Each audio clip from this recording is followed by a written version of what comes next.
ஏய் மச்சான். வாடா. நானே உனக்கு தான் கால் பண்ணேன். நல்ல வேலை நீயே வந்துட்ட. என்னோட பைக்கு ஃபர்ஸ்ட் சர்வீஸ் சொல்லான்னு இருக்கேன்டா. அதுக்கு போகிறதுக்கு முன்னாடி என்னென்ன இப்போ கொஞ்சம் பார்க்கணும்னு சொல்லிட்டு நீயே சொல்லிட்டேன்னா கொஞ்சம் எனக்கு நல்லா இருக்கும், யூஸ்ஃபுல்லாக இருக்கும்டா. ஃபர்ஸ்ட் சர்வீஸ் தானே, நம்ம சப்ஸ்கிரைபருக்கும் சேர்த்து என்னென்ன செக் பண்ண வேண்டியதுன்னு டீட்டெயிலாக இந்த வீடியோவில் சொல்லிடுறேன். ஃபர்ஸ்ட் திங் நீங்கள் கவனிக்க வேண்டியது, ஃபர்ஸ்ட் சர்வீஸ் விடுறதுக்கு முன்னாடி உங்கள் பைக் நியூ வெஹிக்கிள் வச்சு ஃபுல்லாக ஒரு ஃபோட்டோஸ் அண்ட் வீடியோஸ் எடுத்து வச்சுக்கோங்க. அப்போ தான் நீங்கள் சர்வீஸ் விட்டக்கப்புறம் உங்கள் நியூ பைக்கில் ஏதேனும் ஸ்க்ராச்சஸ் அண்ட் டென்ஸ் இருந்தால் அது சர்வீஸ் சென்டரில் தெரியாமல் பண்ணியிருக்கலாம். இருந்தால் நீங்கள் அந்த ஃபோட்டோஸ் அண்ட் வீடியோஸ் எடுத்து வச்சுருப்பீங்க இல்லையா, சர்வீஸ் விடுறதுக்கு முன்னாடி அதை வச்சு கிளைம் பண்ணிக்கலாம்.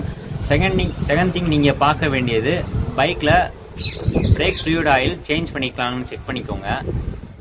மூணாவது செக் பண்ண வேண்டிய விஷயம் mileage and performance.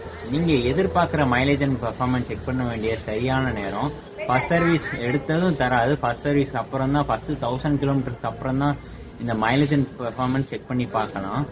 Company recommend பண்ண மைலேஜும் கண்டிப்பாக கொடுக்கும். நாலாவது நீங்கள் செக் பண்ண வேண்டியது air filter, brake pads, chain clean பண்ணியிருக்காங்களான்னு பாருங்கள். ரொம்ப முக்கியமாக இன்ஜின் ஆயில் சேஞ்ச் பண்ணியிருக்கணும்.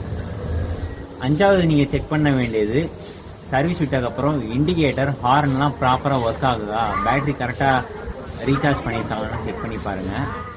ஸோ இதெல்லாம் நீங்கள் ஃபர்ஸ்ட் சர்வீஸ் விட்டதுக்கப்புறம் நீங்கள் செக் பண்ணாலே போதும்.